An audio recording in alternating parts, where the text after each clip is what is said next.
Hello aspirants, welcome to another session of the daily newspaper analysis. This video is brought to you by the Gurudev Academy. My name is Ashwin. This is something about me. You can follow me on the social media handles. These are the topics that we are going to look at. Firstly, we are going to look at the editorial that has come up in today's newspaper.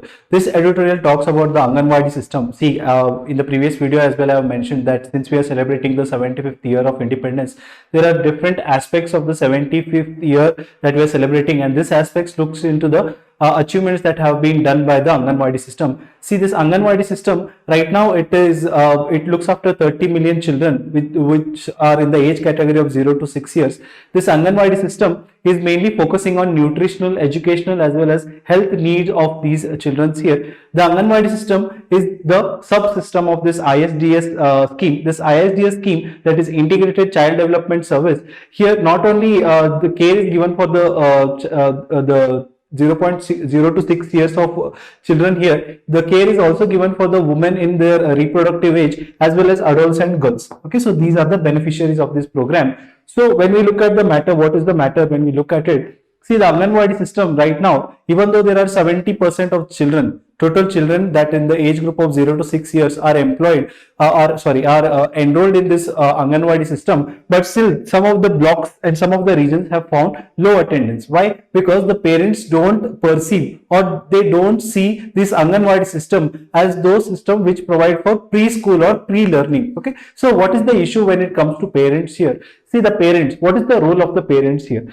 Some of the reports that have been published by this Anganwadi centers, they see parents as just a beneficiary. Okay, they see these parents as a beneficiary when it comes to your ration allocations, or if any under scheme, if there is any other benefits allocated. Okay, and nowadays education is also allocated. So the parents are just seen as a beneficiary here. But what happens is that the parents, okay, the perception of about the parents has to change, because for them education is very important. They see education as a tool to move up the social ladder here, right? So the parents here feel that whatever they have missed out when it was about their education, they feel that their children also should not miss out on such opportunity, and such perception has to change about the parents here. That is what the editor starts here with. Then they also say that see, because of this perception here, what is happening is most of the people who are working in this Anganwadi system as well as the policy makers, they think that the opinion of the parents as to what type of education system is needed is not taken into consideration. Okay, so the ECCE system that we see, that is your early childhood care as well as the education system, in short Anganwadi system. Okay, Anganwadi system, there is a mismatch about what the parents demand as well as the type of education provided through this Anganwadi system. What is the type of education provided in Anganwadi system? See, the focus of Anganwadi system is mainly on what? It is mainly on providing education in local language as well as play-based learning. Right? It is the Anganwadi children here are provided with small and mobile toys here. Mobile, by mobile I does not mean the electronic toys, but I mean the small toys. Okay, mobile toys, and through the learning, the learning is based on the play-based learning here. But what do the parents want here? What is the requirement of the parents? According to the survey conducted by the editor here, it was found out that 60 to 80% of the parents here try to provide early education for their children here. What is the type of education that they expect? In the form of language, that is importantly, they try to have the form of English language education provided, as well as basic maths skills to be provided to this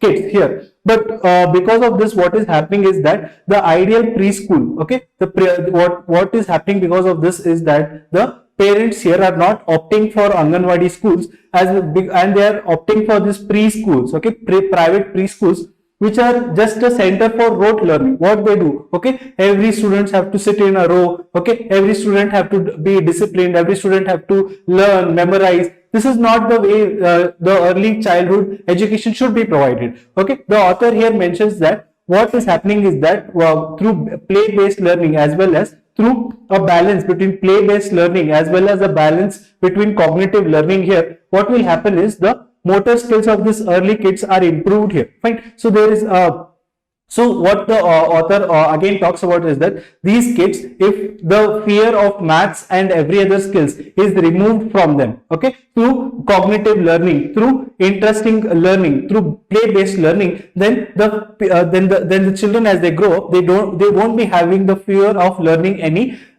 your maths as well as your STEM field subjects here. Fine. So moving on here, what is the importance of language here? Okay. So when we look at the importance of language, the author here says that the students, that is your children, should be exposed to English language at an early stage in an age appropriate and non-intimidating way. What is the author trying to say here is that like for example English, okay, so to learn English the children should be given a pencil and they should be made to scribble, not made to write any words or not made to write any numbers or anything. They should be allowed to make allowed to scribble with those pencils. What will happen is the motor skills will grow early in them, okay, they won't be having any fear or apprehension to learn that language. And when it comes to maths here, they are saying through fun activities, okay, through fun activities like estimation, comparison, sorting and all. This will help the students to remove the fear of learning maths here. According to a study mentioned in this editorial, what has been mentioned is that if the student is being made felt, okay, if the student is being made felt that he belongs to the maths community, then the fear of learning maths will go on decreasing, okay. So this is another study that has been mentioned. Other than that, they say that balance between time spent on self-directed free play and teachers-led cognitive and numeracy skills. This is very important in Anganwadi system, because right now the Anganwadi system is mainly focusing on this directed free play, okay. So here the cognitive learning can also be increased here by having a pedagogy with skill teachers, okay, with skill teachers. Fine. So this is another thing, as well as one more important issue that has been mentioned is the Shiksha Chaupal. Okay, Shiksha Chaupal is nothing but your PTM, that is your parents teacher meeting. Okay, so parents teacher meeting will help what? It will help the parents also to know as to what type of skills are being provided in the Anganwadis, as well as what type of methods are being employed in these Anganwadis to improve the cognitive skills as well as the learning skills of this 0 to 6 group of age group of these children here. Fine. The author here ends the article by mentioning one of the important themes that was mentioned by our Prime Minister here. The Prime Minister mentioned on the independence speech that there has to be Jan Bhagidari to improve, okay, for India to grow in the next stage, that is India 2.0. Similarly, in our Anganwadi system, there is a need of Abhivavak Bhagidari. Abhivavak Bhagidari means that the parents should be involved in the Anganwadi system, as well as their suggestions should be taken to improve the skills and the learning that are provided in the Anganwadi system. Okay, please read the article. The article is very simple here. Moving ahead, so this is your data point that has come up. I rarely talk about data point article that come up, but this is a very important data point in context of your exam. I want you all to note down the important data as well as the important points given in this article. Very, very important when it comes to your exam. Right. So what is the context here? The context here is that recently we had this Niti Aayog Governing Council meet. The Governing Council consists of all the chief ministers of every state here. So what were the two issues that were highlighted by the chief ministers here? The two issues that were highlighted is that firstly, the states have to be provided with higher share in the divisible pool of taxes. Okay, so whatever the total tax collection will be there, the divisible between the center and the state, that is divided, the states have to get more share here, as well as extension of GST compensation. See, we have done this, the GST compensation, I have explained it in detail in one of the videos. Please go and check that video again. So what is the reason for this demand? The reason for this demand is that state financial health right now is very worse. Okay, every state is facing a lot of financial crisis. What is the reason is that previously some of the schemes that were introduced, like the Uday scheme. Okay, what was the Uday scheme is that the discoms, that is your distributing companies, they were having huge losses. Okay, they were incurring a huge losses. The central government came up with something called as Uday scheme, where the loans of this discoms had to be taken up by the states here. So the state revenue went on decreasing when this scheme was launched here. Secondly, we had this farm loan waivers. Okay, every year some of the other states, as soon as the elections are announced, okay, as soon as the party comes to power, they waive, okay, some of the farm loans here, and it becomes a huge burden on the state exchequer here. Next, we have increased expenses during pandemic. Okay, during the pandemic, we saw the expenses of the state rose, but what was the in turn happening? The revenue also started decreasing. Fine. So here, the article with the help of graphs has explained what has been the overall cause of the financial unhealthy financial crisis that has been happening in the states. We will look at each of the graphic one by one. Firstly, here, see, when you look at the functioning of the government here, see, the center, okay, the constitution has given the center more power for the tax collection. Okay, the center has more power compared to states when it comes to tax collection according to the constitution. But the states, okay, the states have to do more expenses. Why? Because the states here not only have to implement the state government schemes that they form, they also have to implement the centrally sponsored schemes. Okay, when it comes to centrally sponsored schemes, here the spending is divided into 60:40 ratio, sometimes or 50:50 ratio. Okay, the expenses are shared both by the state as well as the center. So when you look at the constitutionally, the center has more revenue collecting power, the state has more expenditure power here. So when we look at the chart one that has been given, that is according to the financial year of 2019, before the pandemic time, see the aggregate resources raised, okay, the tax collection, when we look at it, the state, the center, okay, the center collected 62.7% of the total tax, but how much is it spending? It is spending only 37.6%. But when we look at the states here, the state is collecting a very low tax and it is spending so much of revenue on all the programs and the schemes to, as well as some of the other things the state has to implement, right? So in this way as well, the financial health of the states is poor, right? Moving ahead to the next chart here, see, due to this, that there is imbalance between revenue collection as well as expenditure, the constitution has a provision of financial commission. Okay, the financial commission that is formed every 5 years, it recommends how much, it gives a formula as to how much of the total taxes are there that has to be shared. Okay, so according to the 15th finance commission that we have now, the finance commission has recommended the center that they have to share the total of 41% of this 41% of the taxes here. But what is the picture? See, during the 2019, okay, 2019 before pandemic, the total revenue that was given to the states was around 36.6%. But now when we look at the present time, it has decreased by 29.6%. The recommended share as well as the allocated share, the difference has increased up to 11% here again. So the states are finding it very hard to form their own revenue because of GST as well. Now that we see most of the taxes that were collected by the states, that is being collected by the center, and the center is not giving enough taxes, tax revenue is not shared with the states. Here is what the chart is depicting here. Moving ahead, this is the chart, this is the third chart here. See, the center, not only this, center has the power to levy something called as cess and surcharges. Okay, what are cess and surcharges? Firstly, we will understand that. See, cess and surcharge are tax on tax. Okay, so if there is a excise duty, okay, if there is an excise duty of 18%, okay, the central government can come here and say that, see, we are leaving a new tax, that is cess on this, and it will be plus 2%. Okay, so it is a tax on tax. What is the difference between a cess and a surcharge?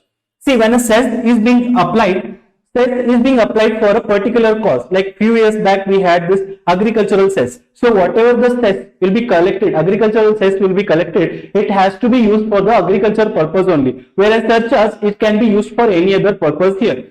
So when we look at here, see, after 2019 again, see 2019 we consider because it is a pandemic year. During this year, when we look at here, the center's share in the revenue collection, though it dipped for a while, it started increasing again. But when we look at the state share decreased. Why? Because the states don't have the power to levy your cess and surcharges. And the center here has the power to levy the cess and the surcharges. The revenue has been increasing, okay, whereas the state's revenue has been very less here.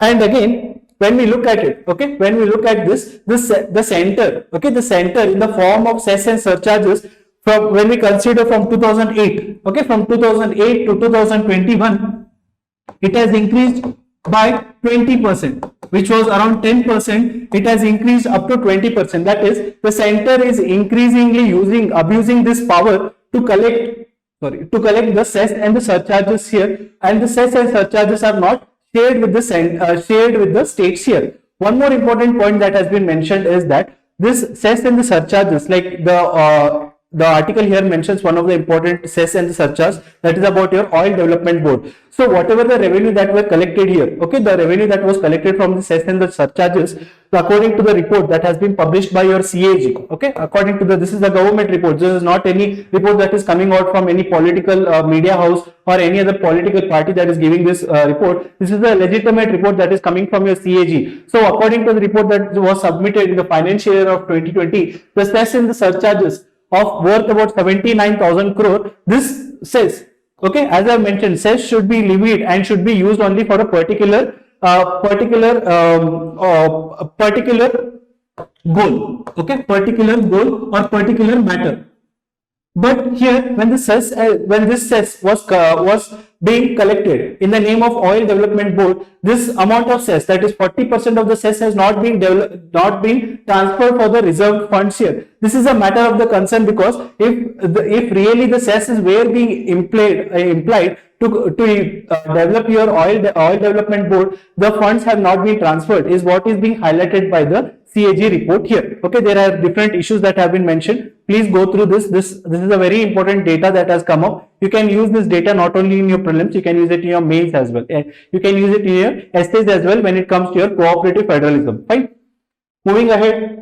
So this is another international issue that has come in the newspaper. It talks about India-Iran signed Pact to aid movement of seafarers. Okay, so this is related to your Shahid Beheshti port. Okay, so the Shahid Beheshti port is in Chabahar port. Chabahar port is the only oceanic port of Iran here. So this Chabahar port has two separate ports here, that is Shahid Beheshti as well as Shahid Kalantri. Okay, so what is the importance of Chabahar port for India? See, there are two important implications here when it comes to security, because see, here near Chabahar port we have something called as Gwadar port. Okay, Gwadar port, that is in Pakistan. Gwadar port is operated by Chinese ships here. Okay, Chinese Navy frequently uses the Gwadar port, and this is very near to the shore of your along the Kutch region, as well as your Mumbai, as well as to your western coast. So in the name of security as well, the Chabahar port is very important. As well as secondly, Chabahar port was used recently by India to transport some of the materials as well as aid to Afghanistan. Okay, so this is we have one of the important project that is going on, that is your INST.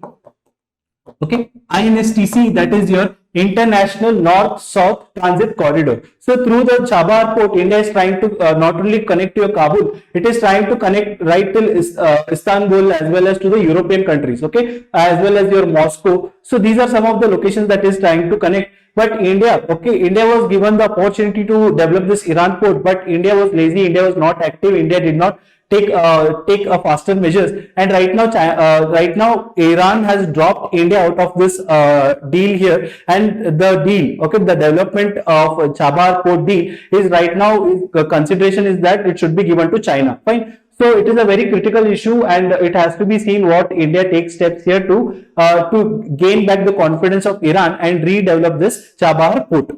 Moving ahead.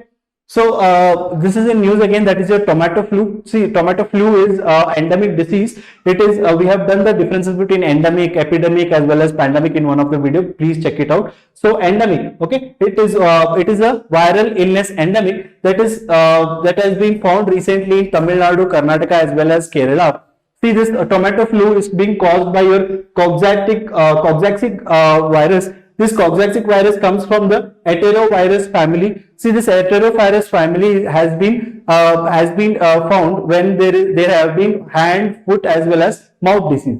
When we look at the symptoms, see this it is mentioned here, that is the tomato flu. Okay, the tomato flu is similar to chikungunya. Okay, it is similar to chikungunya as well as dengue, and the treatment is similar. The symptoms are the same. The treatment also is same. The treatment here is supportive therapy of paracetamol for fever and body ache, as well as other symptomatic treatments are required. So these are some of the symptoms that have been found. And please remember that this tomato flu is mainly found, okay, mainly found in the children below age of 5 years here. Okay. So that's it from today's video. You can follow us on these social media handles. You can follow us on YouTube, Telegram, Instagram as well as on Facebook. Thank you.